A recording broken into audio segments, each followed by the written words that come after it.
All right, 8th grade, we're here recording for your debates to try and help you guys out. Your schedule is out on Google Classroom at this point. It is up there on a Google Sheet. You have been assigned times. They're going to vary between 9, 11, and 1, depending on what day it is. There's going to be 2 debates a day. So for each of these days, you're going to need to log in and go to that Zoom call, regardless of whether or not you're the group that's debating. You're there being prepared to ask questions.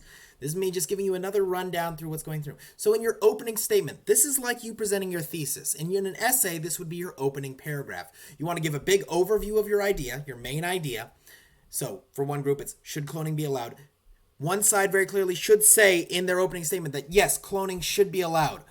The other side should very clearly say in their opening statement, cloning should not be allowed. You should have a very clear position that the audience can understand in your opening statement.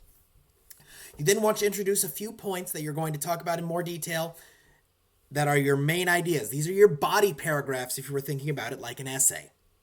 You go into details about why your idea is correct. And then you want to sum it up at the end of that presentation. Then your opponents will have a chance to do the same. Then your opponents will have what is called the rebuttal.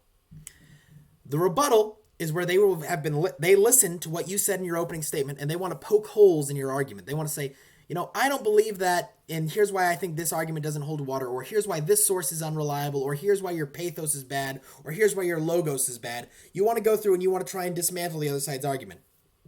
Then you will have your chance to do a rebuttal of their argument. Then we open the floor to questions. The audience will ask you questions, you will get a chance to ask the other group questions, and the judges may ask you questions. How you answer them will be a big effect on how your debate turns out. Finally, after the questions and answers, there'll be your closing statements. This would be like a closing paragraph. You want to wrap up your ideas. Any main points that you really want to emphasize, you should try and hammer those home. Anything that you got nailed on that was kind of weak, you might want to try and shore up your argument at the last second. Any questions that you felt you didn't fully answer, but you want to answer before the end, now's the time to do it. And then after your closing statement, your debate is done. The judges will go ahead and will decide, take a look at how it and who we think came out on top on that. I'll also have my score sheet for them. I know things aren't graded the way they normally were, but I'll still make my score sheet for you guys, and at least for my own purposes, so I can know who got it, who didn't, and try and help some of you out before the year ends. I mean, it's coming to an end fast, 8th grade, and I am going to miss you guys, and I'm sad that we're not able to do this in person. So, until the next one, you guys take care.